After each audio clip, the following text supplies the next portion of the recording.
We're coming up on the Civil Rights Museum in Memphis, which of course is the site of the Lorraine Hotel and the site of Dr. Martin Luther King's assassination. And we were passing by, we decided we've been here before and visited the museum, and it's a very, very good museum. It was excellent. It's a wonderful museum. It's actually in what was the Lorraine Motel. We're coming upon the balcony, and we'll show you the memorial where Dr. King was shot. You get to kind of walk, not exactly through the room. They have the room kind of preserved to look like it would have been behind a glass wall, and so you kind of get to walk and look at that and see the site. But this is an absolutely wonderful museum. It is so well done, such a powerful experience. Definitely, if you're in Memphis, you don't want to miss it. There's some construction going on here now, but right over there is the window of the bathroom where James Earl Ray shot from. And you can see, as I turn the camera, from there to here, there's the wreath where Dr. King was standing when he was shot. It's a very short distance. And there's just something, I felt this when we were here last time. Do you feel this too? There's just something really powerful about being here. Yeah. I've noticed that our voices lowered. Yeah. As we were walking through here. Yeah. Our voices got more quiet. Well, you feel a sense of reverence here. Yeah. You know, it's just a very palpable feeling. It's such a powerful thing to stand here at the site. Yeah. For such a tragic and really defining moment. Yeah. Yeah, and there you can see the signage for the National Civil Rights Museum. And Dr. King was here because there was a garbage strike in Memphis. Right. And he spoke at, what is the name of the church? The Mason Temple. The Mason Temple. Yeah. And that was when he gave the famous speech where he said, "I may not be with you." Yeah, the Mountaintop speech. The Mountaintop speech. Yeah. But it really doesn't matter with me now, because I've been to the mountaintop. I don't mind. Yeah. And the very next day, this is where he was. Yeah.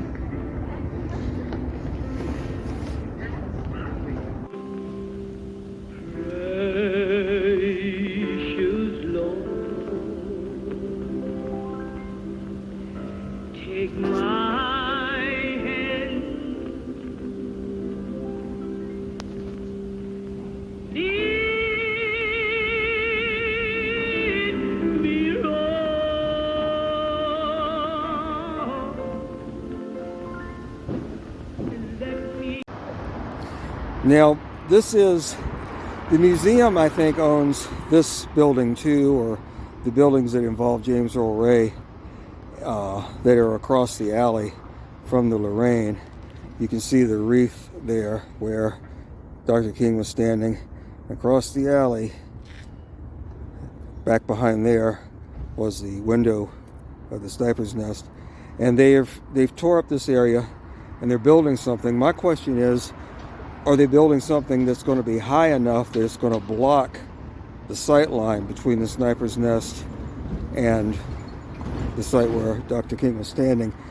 That seems like a shame if they are, because there's something poignant about seeing that view. Right now, through the museum, you can go through there and see where the sniper was perched. But perhaps the museum is building that, and maybe there'll be some mechanism through which to look, or maybe it's unrelated. I'm not sure, but I do find it interesting that they're changing all this after so many years. All right, we're a few feet down the street now. We were over there looking at the construction site, and this doorway is where James Earl Ray dropped the bundle that he had, containing as a blanket, I think, with the rifle and some odds and ends left.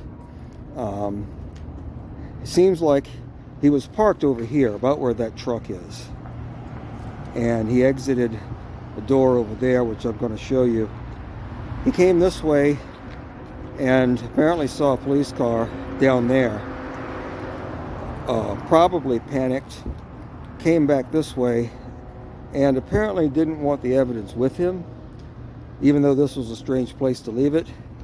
I think he thought it was better than taking it with him, so he dropped it, and he got in his white Mustang, which was parked right there, and he took off down that street and back to Georgia.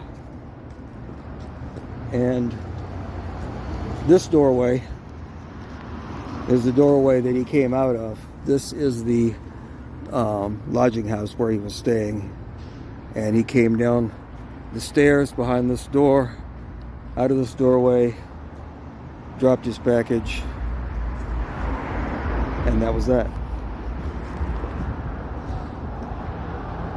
All we say to America is be true to what you said on paper.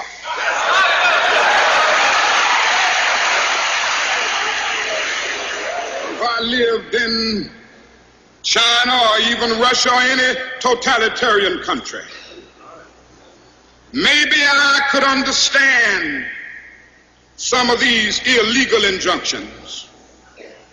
Maybe I could understand the denial of certain basic First Amendment privileges because they haven't committed themselves to that over there. But somewhere I read of the freedom of assembly. Somewhere I read of the freedom of speech. Somewhere I read of the freedom of press.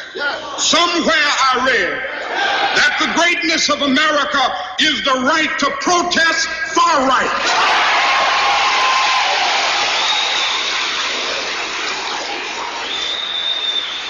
And so just as I say we aren't going to let any dogs or water hoses turn us around, we aren't going to let any injunction turn us around.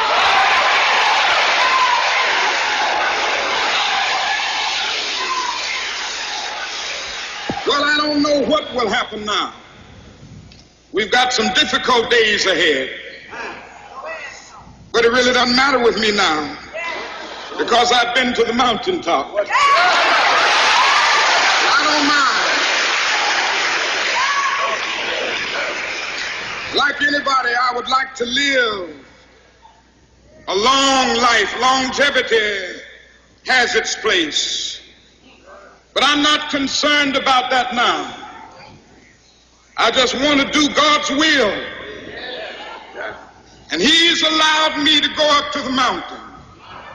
And I've looked over and I've seen the promised land. I may not get there with you, but I want you to know tonight that we as a people will get to the promised land.